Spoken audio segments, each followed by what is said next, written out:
ஆத நியூஸ் நேயர்களுக்கு வணக்கம். நான் கவிபாரதி. தலைப்புச் செய்திகளை காணலாம். மத்திய கல்வி அமைச்சர் தர்மேந்திர பிரதானின் தமிழக வருகை திடீர் ரத்து. சென்னை ஐஐடி நிகழ்ச்சியில் அவருக்கு பதில் மத்திய அமைச்சர் சுகந்த மஜும்தார் பங்கேற்பார் என அறிவிப்பு. நாடாளுமன்ற மறுசீரமைப்பில் தமிழகத்திற்கான தொகுதிகள் குறைய வாய்ப்பு. திமுக எதிர்ப்பதற்கான காரணம் குறித்து நாடாளுமன்ற உறுப்பினர் ராசா விளக்கம். அமைச்சர்கள் பங்கேற்ற விழாவில் தமிழ்த்தாய் வாழ்த்து தவிர்க்கப்பட்டதற்கு பாஜக மாநில தலைவர் அண்ணாமலை கண்டனம். தமிழ் மொழியை வியாபாரத்திற்கும் அரசியலுக்குமே திமுக அரசு பயன்படுத்துவதாக விமர்சனம். போலீஸ் விசாரணைக்கு ஆஜராக முடியாது என நாம் தமிழர் கட்சியின் ஒருங்கிணைப்பாளர் சீமான் திட்டவட்டம். ஆஜராவதாக கூறியும் தொடர்ந்து துரத்துவது ஏன் என கேள்வி. அமைச்சர் செந்தில் பாலாஜிக்கு எதிரான வழக்குகளை விசாரிப்பதற்கு தடை விதிக்க முடியாது. வரும் 13ஆம் தேதிக்குள் பதில் அளிக்குமாறு போலீசாருக்கு சென்னை உயர்நீதிமன்றம் உத்தரவு. ஐசிசி சாம்பியன் கோப்பை கிரிக்கெட் போட்டியில் இங்கிலாந்தை தோற்கடித்த ஆப்கானிஸ்தானுக்கு டெண்டுல்கர் பாராட்டு. சர்வதேச அரங்கில் ஆப்கானிஸ்தான் தொடர்ந்து எழுச்சி பெற்று வருவதாக பெருமிதம். இனி தொடர்வது விரிவான செய்திகள். போராட்டம் நடத்த முயன்ற முன்னாள் அமைச்சர் ஜெயக்குமார் கைது செய்யப்பட்டதற்கு அதிமுக பொதுச் செயலாளர் எடப்பாடி பழனிசாமி கண்டனம் தெரிவித்துள்ளார். இது குறித்து அவர் வெளியிட்டுள்ள எக்ஸ் தள பதிவில் திருக்கழுகுன்றம் பேரூராட்சி கழக செயலாளர் தினேஷ்குமார் தாக்கப்பட்டதை கண்டித்து போராட்டம் நடத்த முயன்ற முன்னாள் அமைச்சர் ஜெயக்குமார் உள்ளிட்ட அதிமுக நிர்வாகிகளையும் தொண்டர்களையும் தமிழக அரசு கைது செய்திருப்பதற்கு அவர் கண்டனம் தெரிவித்துள்ளார். ஆட்சியின் அவலங்கள் மக்களுக்கு தெரியவே கூடாது என்று பிரதான எதிர்க்கட்சியின் குரலுக்கு பயந்து அதனை ஒடுக்குவதில் மட்டும்தான் திமுக அரசு தெளிவாக இருக்கிறதே தவிர ஆக்கப்பூர்வமான அரசாட்சி செய்து மக்களை காக்கும் எண்ணம் துளியும் இல்லை என அவர் விமர்சித்துள்ளார். அதிமுகவை கண்டாலே இந்த ஸ்டாலின் மாடல் அரசுக்கு அச்சம் ஏற்பட்டு நடுங்குவது என்பது நாடறிந்த உண்மை என்றாலும் ஆர்ப்பாட்டத்திற்கு முன்பே அதிமுகவினரை விரைந்து கைது செய்வது கோழைத்தனத்தின் உச்சம் என்றும் அவர் குறிப்பிட்டுள்ளார். போலீஸ் விசாரணைக்கு ஆஜராக முடியாது என தெரிவித்துள்ள நாம் தமிழர் கட்சியின் தலைமை ஒருங்கிணைப்பாளர் சீமான் பயந்து எங்கும் ஓடிவிட மாட்டேன் என்றும் தெரிவித்துள்ளார். நடிகை விஜயலட்சுமி வழக்கு தொடர்பாக சீமான் காவல் நிலையத்தில் விசாரணைக்கு ஆஜராக வேண்டி அவர் வீட்டில் சம்மன் ஒட்டப்பட்டது.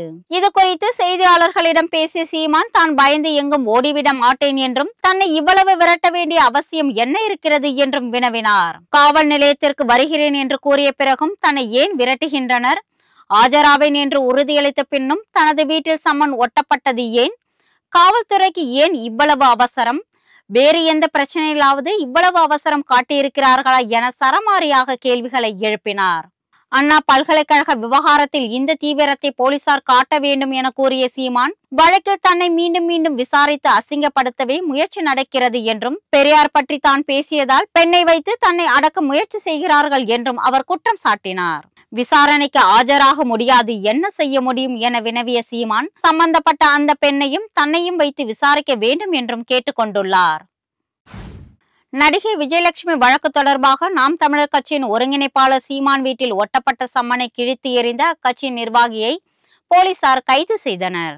திருமணம் செய்து கொள்வதாக கூறி தன்னை சீமான் ஏமாற்றியதாக வளசரவாக்கம் காவல் நிலையத்தில் நடிகை விஜயலட்சுமி புகார் செய்தார். அதன் பேரில் சீமான் மீது போலீசார் வழக்கு பதிவு செய்தனர். இந்த வழக்கை ரத்து செய்ய கோரி உயர்நீதிமன்றத்தில் சீமான் தாக்கல் செய்த மனுவை தள்ளுபடி செய்த நீதிபதிகள் வழக்கை 12 வாரத்துக்குள் விசாரித்து முடிக்க வேண்டும் என போலீசாருக்கு உத்தரவிட்டனர். அதன் பேரில் இந்த வழக்கு தொடர்பாக வளசரவாக்கம் காவல் நிலையத்தில் விசாரணைக்கு சீமான் ஆஜராகாததால் கண்டிப்பாக ஆஜராக வேண்டும் என கூறி சென்னை நீலாங்கரையில் உள்ள அவரது வீட்டில் போலீசார் சம்மன் ஒட்டியுள்ளனர். விசாரணைக்கு ஒத்துழைக்காவிட்டால் கைது செய்ய நேரிடும் எனவும் சம்மன் மூலம் எச்சரிக்கை விடுத்துள்ளனர்.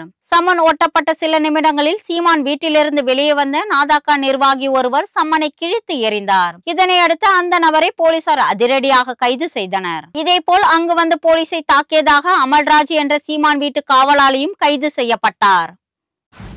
அமைச்சர் செந்தில் பாலாஜிக்கு எதிரான வழக்குகளை விசாரிப்பதற்கு தடை விதிக்க சென்னை உயர்நீதிமன்றம் மறுப்பு தெரிவித்துவிட்டது. முந்தைய அதிமுக ஆட்சி காலத்தில் 2011 முதல் 2015ஆம் ஆண்டு வரை போக்குவரத்து துறை அமைச்சராக பதவி வகித்த செந்தில் பாலாஜி அரசு வேலை வாங்கி தருவதாக கூறி பலரிடம் பணம் பெற்றுக்கொண்டு நியமனம் வழங்கியதாக குற்றம் சாட்டப்பட்டுள்ளது. இது தொடர்பாக வழக்கு பதிவு செய்து விசாரணை நடத்திய மத்திய குற்றப்பிரிவு காவல்துறையினர் குற்றப்பத்திரிகையும் தாக்கல் செய்தனர். செந்தில் பாலாஜி வழக்கில் கூடுதல் குற்றப்பத்திரிகைகளை ஒரே வழக்கில் இணைத்து விசாரிக்க MP MLA வழக்குகளை விசாரிக்கும் சிறப்பு நீதிமன்றம் உத்தரவிட்டுள்ளது.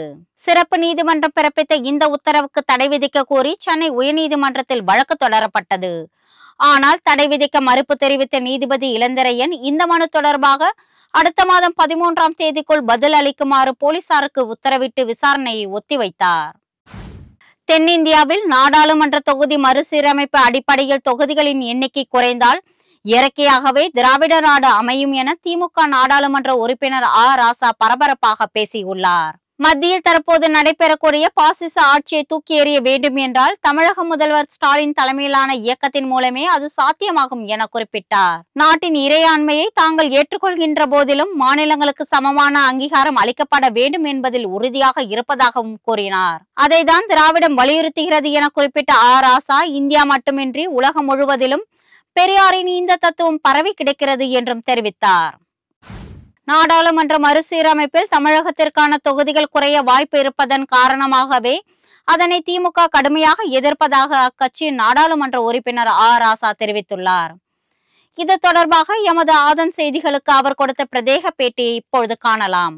1971 சென்சஸ் பிரகாரம் எடுக்கும்போது அன்றைக்கு இருந்த ஒன்றிய அரசு குடும்ப கட்டுப்பாட்டை, மக்கள் தொகை கட்டுப்பாட்டை மத்திய அரசாங்கம் ஒன்றிய அரசு கொண்டு வந்த அந்த திட்டத்தை முழுமையாக நிறைவேற்றிய தமிழ்நாடு உள்ளிட்ட சில மாவட்டங்களில் மக்கள் தொகை குறைந்திருக்கிற காரணத்தினால் அதை அடிப்படையாக வைத்து நாடாளுமன்ற சட்டமன்ற தொகுதிகளுடைய எண்ணிக்கையை குறைப்பது என்பது நியாயமாக இருக்காது என்று முடிவெடுத்து 25 ஆண்டுகளுக்கு தள்ளி வைத்தார்கள். 1971 என்ன முடிவெடுத்தாங்களோ அந்த முடிவுக்கு பின்னால் இருக்கின்ற காரண காரியங்கள் பின்புலம் அப்படியே தொடர்கிறது.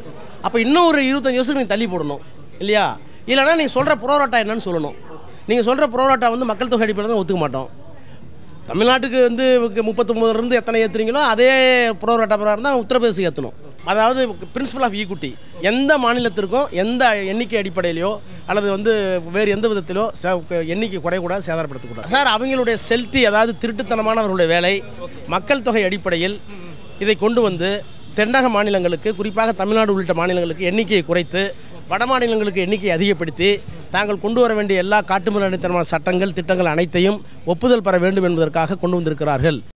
அமைச்சர்கள் பங்கேற்ற விழாவில் தமிழ்தாய் வாழ்த்து பாடாமல் அவமதிக்கப்பட்டுள்ளதாக பாஜக மாநில தலைவர் அண்ணாமலை குற்றம் சாட்டியுள்ளார். இது குறித்து அவர் வெளியிட்டுள்ள எக்ஸ் தள பதிவில், திருவள்ளூரில் திமுக அமைச்சர்கள் MRK பன்னீர்செல்வம், பொன்முடி, நாசர் மற்றும் திருவள்ளூர் சட்டமன்ற உறுப்பினர், மாவட்ட ஆட்சியர் ஆகியோர் கலந்து கொண்ட அரசு நிகழ்ச்சியில் தமிழ்தாய் வாழ்த்து இசைக்காமல் தொடங்கப்பட்டது சட்டவிரோதமானது, வன்மையாக கண்டிக்கத்தக்கது என குறிப்பிட்டுள்ளார்.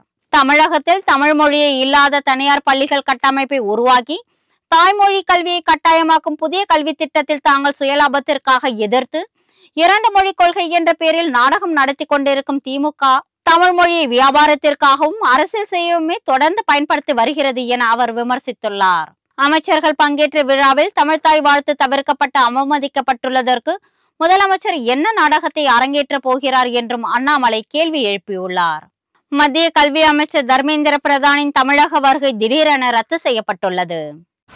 புதிய கல்விக் கொள்கை மற்றும் மும்மொழி கொள்கையை தமிழக அரசு ஏற்றால்தான் தமிழ்நாட்டிற்கு நிதி தர முடியும் என மத்திய கல்வித்துறை அமைச்சர் தர்மேந்திர பிரதான் கூறியிருந்தார். மேலும் ஹிந்தி திணிப்பு என்ற தவறான பிரச்சாரத்தை முதலமைச்சர் ஸ்டாலின் மேற்கொண்டுள்ளதாகவும் இது முழுக்க முழுக்க அரசியல் நோக்கம் கொண்டது என்றும் அவர் விமர்சித்திருந்தார். மத்திய அமைச்சர் தர்மேந்திர பிரதானின் பேச்சுக்கு தமிழகத்தில் கடும் எதிர்ப்பு ஏற்பட்டிருக்கும் சூழலில் சென்னை IITயில் இன்று நடைபெறும் நிகழ்ச்சியில் மத்திய அமைச்சர் தர்மேந்திர பிரதான் பங்கேற்க மாட்டார் என அறிவிக்கப்பட்டுள்ளது. இந்த நிகழ்ச்சியில் அவருக்கு பதிலாக மத்திய இணையமைச்சர் சுகந்தரா மஜும்தார் பங்கேற்பார் என கூறப்பட்டுள்ளது. சேலம் மாவட்டம் சின்னமனூர் அருகே தனியார் தென்னை நார் தொழிற்சாலையில் ஏற்பட்ட தீ விபத்தில் பல கோடி ரூபாய் மதிப்பிலான தென்னை நார்கள் எரிந்து சேதமடைந்தன. சின்னமனூர் அருகே உள்ள சீலாயம்பட்டி சமத்துவபுரத்தில் செயல்பட்டு வந்த தென்னை நார் தொழிற்சாலையில் இருந்து வெளி மாநிலங்களுக்கும் வெளிநாடுகளுக்கும் தென்னை நார் ஏற்றுமதி செய்யப்பட்டு வருகிறது. நேற்று வழக்கம் போல் அங்கு வேலை நடைபெற்றுக் கொண்டிருக்கும் பொழுது தொழிற்சாலையில் திடீரென தீ விபத்து ஏற்பட்டது. இது குறித்த தகவலின் பேரில் விரைந்து வந்த தீயணைப்பு துறையினர் கடுமையாக போராடி பல மணி நேர போராட்டத்திற்கு பின்னர் தீயை கட்டுக்குள் கொண்டு வந்தனர். என்றாலும் அதற்குள் பல கோடி ரூபாய் மதிப்புள்ள தென்னை நார்கள் தீயில் கருகி சாம்பலாகின. திருச்செந்தூரில் நகராட்சி தொடக்கப்பள்ளியில் நகராட்சி தூய்மை பணியாளர்கள் பணிக்கு வராததால் பள்ளி வளாகத்தை தலைமை ஆசிரியர் மற்றும் ஆசிரியர்களை பெருக்கி சுத்தம் செய்தனர். திருச்செந்தூர் நகராட்சி தொடக்கப்பள்ளியில் 400க்கும் மேற்பட்ட மாணவ மாணவிகள் கல்வி பயின்று வருகின்றனர். தலைமை ஆசிரியர் உட்பட 5 ஆசிரியர்கள் அங்கு பணியாற்றுகின்றனர்.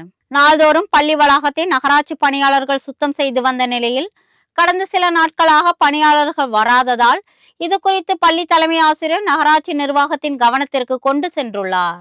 பணியாளர்களின் பற்றாக்குறை இருப்பதை அறிந்த பள்ளி தலைமை ஆசிரியர் மற்றும் பள்ளி ஆசிரியர்கள் தாங்களே களத்தில் இறங்கி பள்ளி வளாகத்தை சுத்தம் செய்தனர்.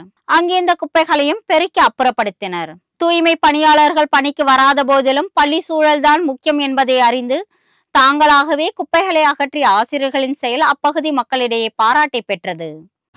சென்னையில் மெரினா, பட்டினப்பாக்கம், திருவான்மையூர், பெசநகர் மற்றும் புது கடற்கரை பகுதிகளில் தூய்மை பணி தனியாருக்கு வழங்க மாநகராட்சி முடிவு செய்துள்ளது.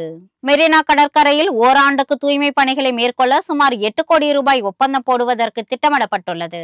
மற்ற 4 கடற்கரையில் ஓராண்டுக்கு தூய்மை பணிகளை மேற்கொள்ள 4 கோடியே 54 லட்சம் ரூபாய்க்கு ஒப்பந்தம் விட சென்னை மாநகராட்சி சார்பில் முடிவெடுக்கப்பட்டுள்ளது.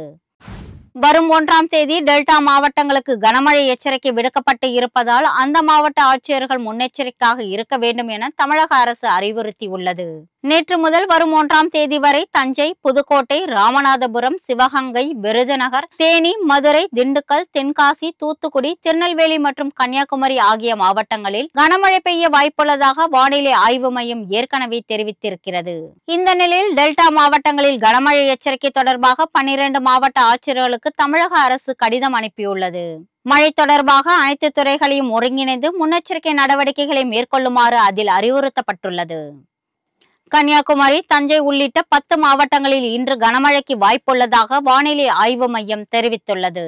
இது குறித்து சென்னை வானிலை ஆய்வு மையம் வெளியிட்டுள்ள செய்திக்குறிப்பில் கிழக்கு திசை காற்றின் வேக மாறுபாடு காரணமாக கன்னியாகுமரி, நெல்லை, தென்காசி, தூத்துக்குடி, விருதுநகர், ராமநாதபுரம், புதுக்கோட்டை, சிவகங்கை, தஞ்சை, மதுரை ஆகிய மாவட்டங்களில் இன்று கனமழை பெய்ய வாய்ப்புள்ளதாக தெரிவிக்கப்பட்டுள்ளது.